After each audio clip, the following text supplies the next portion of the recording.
Bible एक वर्ष में। नमस्कार, आप सबका बाइबल एक वर्ष में स्वागत है।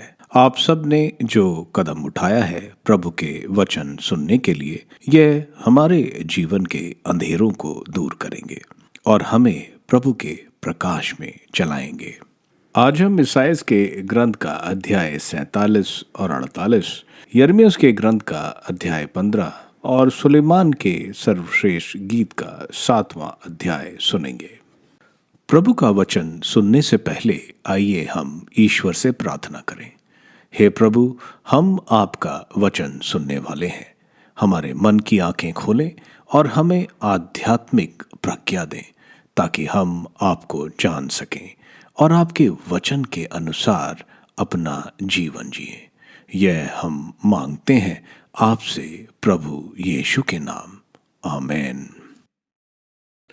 इसाइयाह का ग्रंथ अध्याय 47।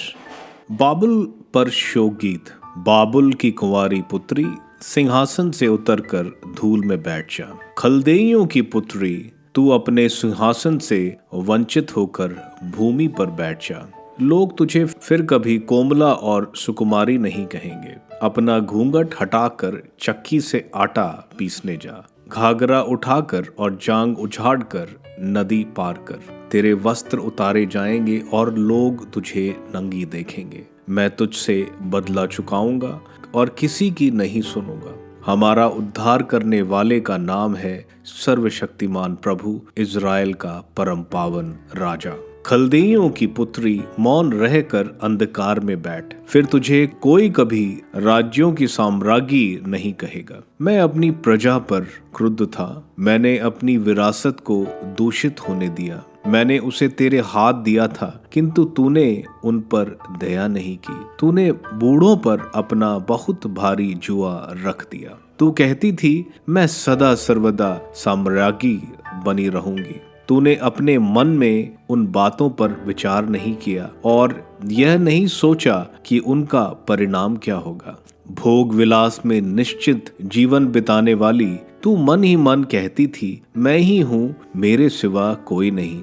मैं कभी विधवा नहीं होऊंगी, मैं कभी संतान से वंचित नहीं होऊंगी। अब मेरी बात सुन। तेरे बहुसंख्यक तंत्र मंत्रों और तेरे जादू टोने की भारमार के बावजूद वे दोनों विपत्तियां तुझ पर एक ही दिन टूट पड़ेंगी, संतानहीनता और विधवापन। तू अपनी दुष्टता में अपने को सुरक्षित समझकर कहती थी, मुझे कोई नहीं देखता। तेरी ही बुद्धि और तेरी ही विधवा ने तुझे बहका दिया। तू मन ही मन कहती थी, मैं ही हूँ, मेरे सिवा कोई नहीं। तुझ पर एक ऐसा संकट आएगा जिसे दूर करने का मंत्र तू नहीं जानती। तुझ पर एक ऐसी विपत्ति टूट पड़ेगी जिससे तू अपनी रक्षा नहीं कर सकेगी। तुझ पर एक ऐसी विनाश का पहाड़ अचानक टूटेगा जिसकी तू कल्पना नहीं कर सकती। तंत्र मंत्र और जादू टोना करती जा, जिसकी साधना तू बचपन से करती जा रही है। हो सकता है उससे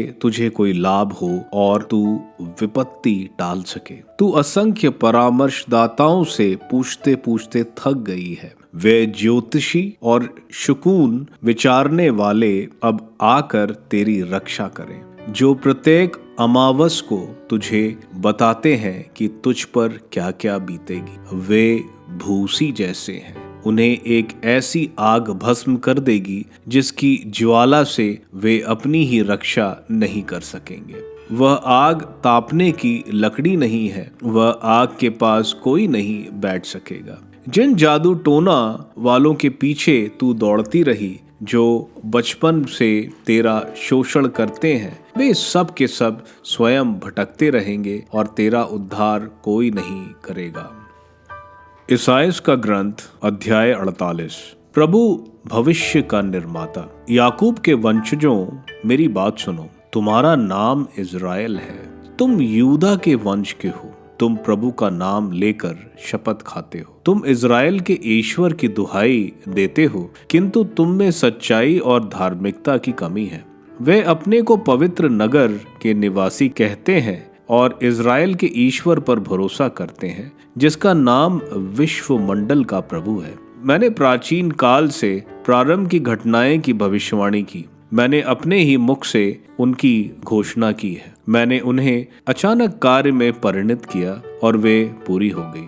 मैं जानता था कि तुम हठीले हो, तुम्हारी गर्दन लोहे की तरह और तुम्हारा माथा कांसे की तरह कठोर है। इसलिए मैंने बहुत पहले उन घटनाओं की घोषणा की, घटित होने से पहले उन्हें प्रकट किया, जिससे तुम यह नहीं कह पाते वे मेरी देव मूर्ति के कार्य हैं। मेरी ढली हुई प्रतिमा ने उनका आयोजन किया है। तुमने ये सब बातें सुनी और देखी हैं, क्या तुम इनकी घोषणा नहीं करोगे? मैं अब नई बातों की चर्चा करना चाहता हूँ, ऐसी बातों की जो गुप्त हैं और जिन्हें तुम नहीं जानते। वे बहुत पहले नहीं बल्कि अभी अभी घटित हो रही हैं। तुमने अब तक उनके विषय में नहीं सुना, इसलिए तुम नहीं कह सकते हो वे मुझे बहुत पहले से मालूम है। तुमने निश्चय ही उनके विषय में नहीं सुना, तुम उनके विषय में कुछ नहीं जानते। तुमसे उनके विषय में पहले से कुछ नहीं कहा गया है, क्योंकि मैं जानता था कि तुम विश्वासघात करते आ रहे हो और माता के गर्भ से ही विद्रोही कहलाते हो। मैंने अपना क्रोध अपने नाम के कारण भड़कने नहीं दिया। मैंने अपने गौरव के कारण अपने पर नियंत्रण रखा और तुम्हारा विनाश नहीं किया। देखो, मैंने तुमको शुद्ध किया, किंतु चांदी की तरह आग में नहीं, बल्कि मैंने विपत्ति की भट्टी में तुम्हारा परिष्कार किया। मैंने अपने कारण ही यह किया। मैं अपना नाम कलंकित नहीं होने दूंगा। मैं अपनी महिमा किसी दूसरे को प्रदान नहीं करूंगा। उद्धारक सैरुस के आने का संदेश।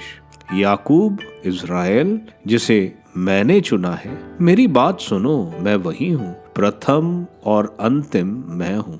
मेरे हाथ ने पृथ्वी की स्थापना की, मेरे दाहिने हाथ ने आकाश फैलाया। मेरे बुलाने पर वे प्रस्तुत हो जाते हैं। तुम सब एकत्र होकर मेरी बात सुनो। तुम्हारे देवताओं में किसने इसकी भविष्यवाणी की कि ईश्वर का कृपा पात्र बाबुल और खल्दियों की जाति के विरुद्ध उसकी इच्छा पूरी करेगा? मैंने ही यह कहा, मैंने उसको बुलाया, मैंने बुला भेजा और मैं उसे सफलता प्रदान करूंगा। मेरे पास आकर तुम यह सुनो। मैं प्रारंभ से ही गुप्त रूप से कभी नहीं बोला। जब से यह सब होने लगा मैं वहां था। अब प्रभु ईश्वर ने मुझे अपना आत्मा प्रदान कर भेजा है। प्रभु इज़राइल का परम पावन ईश्वर तुम्हारा उद्धारक यह कहता है, मैं प्रभु तुम्हारा ईश्वर हूँ। मैं तुम्हें कल्याण की बातें बताता हूँ और मार्ग में तुम्हारा पथ प्रदर्शन करता हूँ।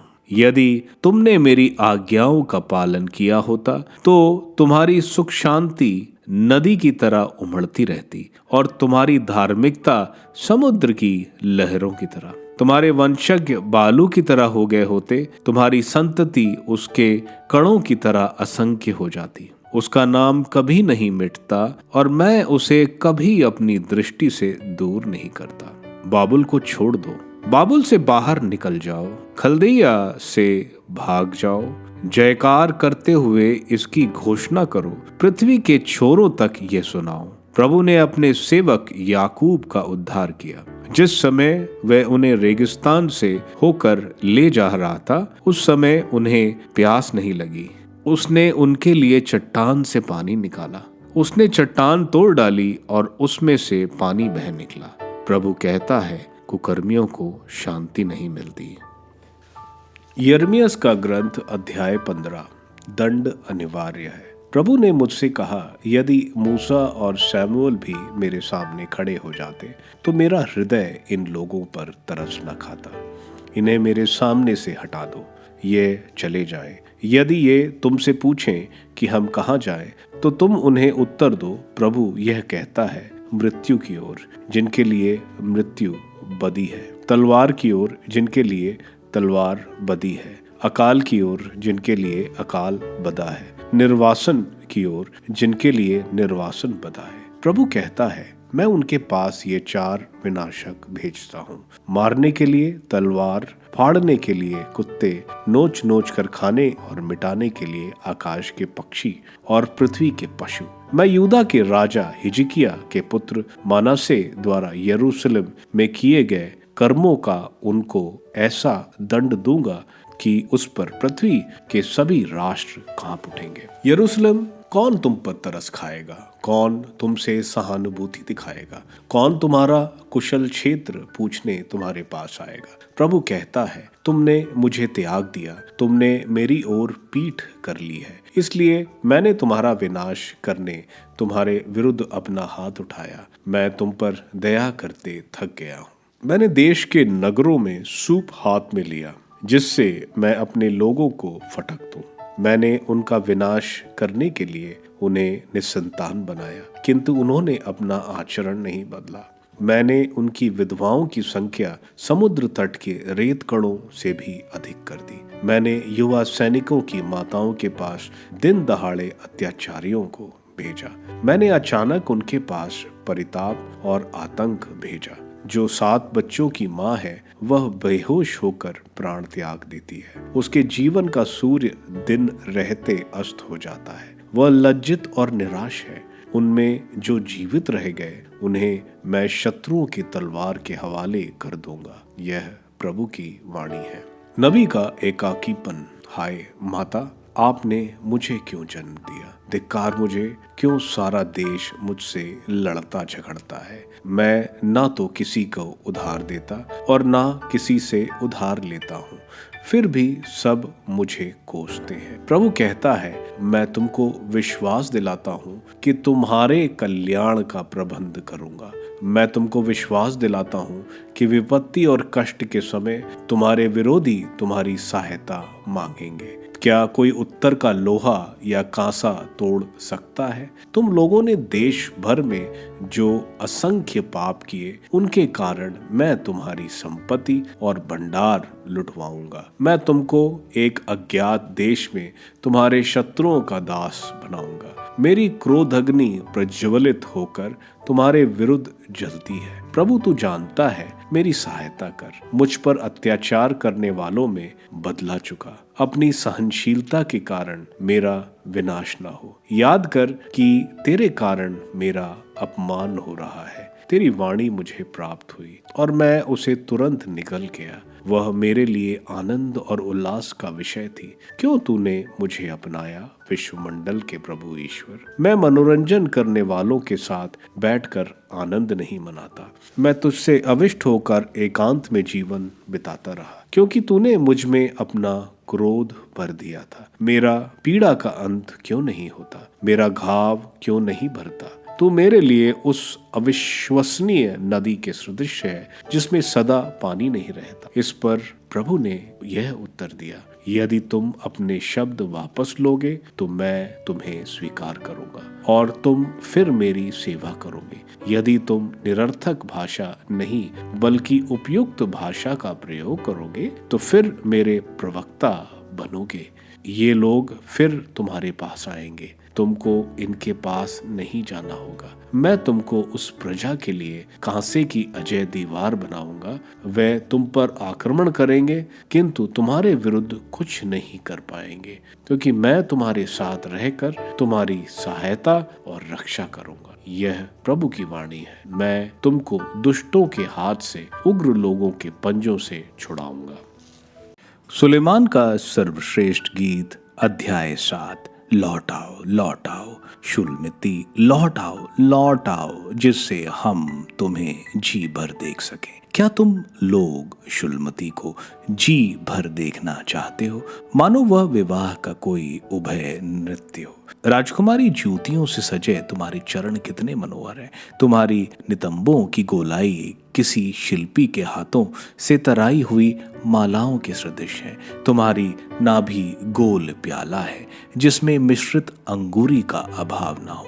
तुम्हारा उदर सोसन पुष्पों से वैष्टिक गेहूं का ढेर है। तुम्हारे उरोज 2 मृग फाशफों के सदृश है, चिकारे के जुड़वा शावकों के सदृश है। तुम्हारा ग्रीवा हाथी दांत की मीनार के सदृश है। तुम्हारी आंखें बत रबीम के फाटक पर हेशबोन के जलाशय हैं। तुम्हारी नाक दमिश्क की ओर अभिमुख लेबनोन की मीनार है। तुम्हारा ऊंचा मस्तक कारमेल पर्वत की तरह है। तुम्हारी अलकें बैगनी वस्त्र के सदृश हैं। उनकी लटों ने राजा को बंदी बना लिया है। आनंद दयनी मेरी प्रिय, तुम कितनी सुंदर और कितनी रमणीय हो।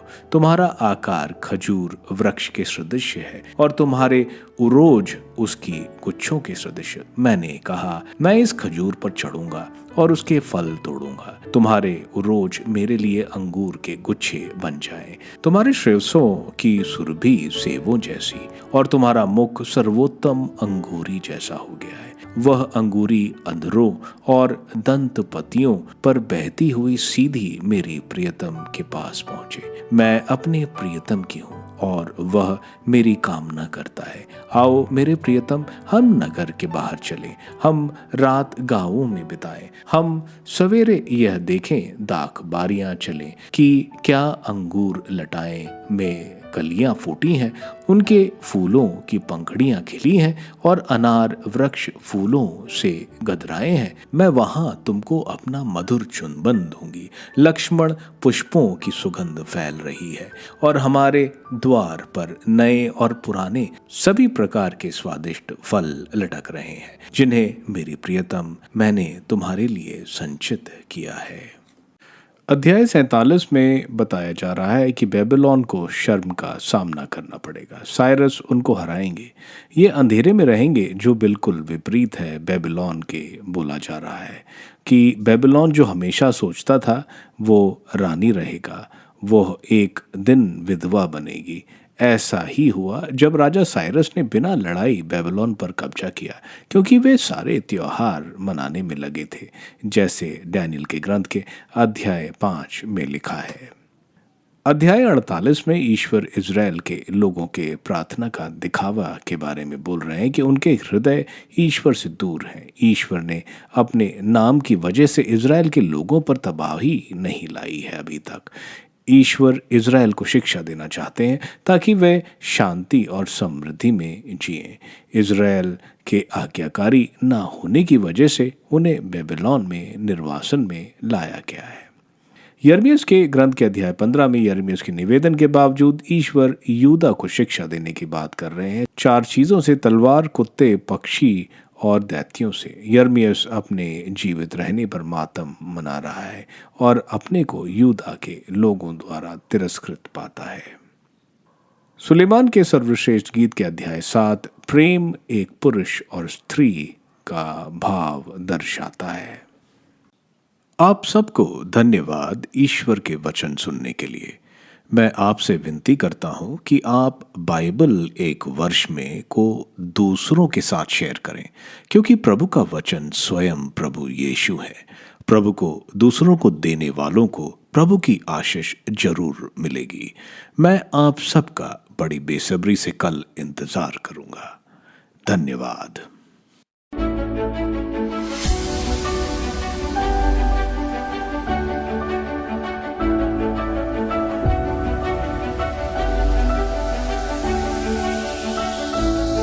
बाइबल एक वर्ष में